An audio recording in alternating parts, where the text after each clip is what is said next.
Hello everyone, today we will learn a very easy type of pants or shalwar. Even a 10-year-old girl can easily make this project.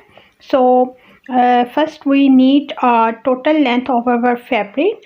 Here my total length is 33. So I add 3 inches more. So whatever is your length, just add 3 inches and fold your fabric in 4 folds. The width is depend that how much gathers or flares you want.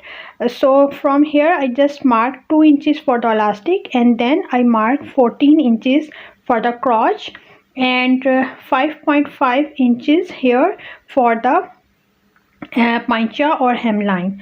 Now just join these lines from here to here. You remember we just mark here the 14 inches, mark till crotch. Your pancha to crotch, just mark this slant line and then add 1 inch for the seam allowances and just cut it.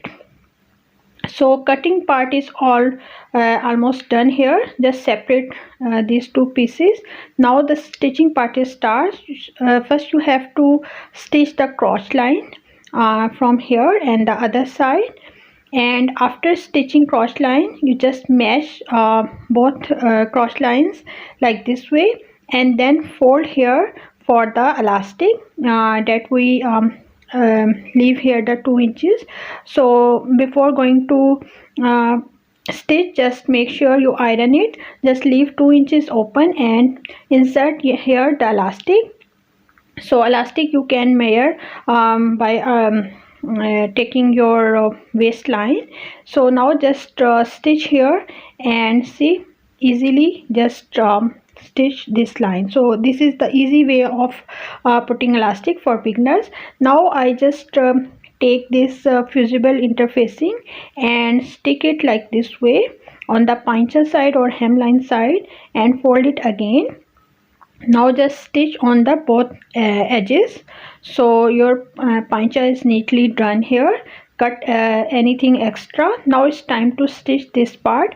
Make sure, because this is a little stretchy part, it's a bias shape. So while you are stitching, stitch it with little stretch. So in this way your stitch will not easily break. Hope you like this tip as well. So this is very easy pant. Let me know your comments. Thank you for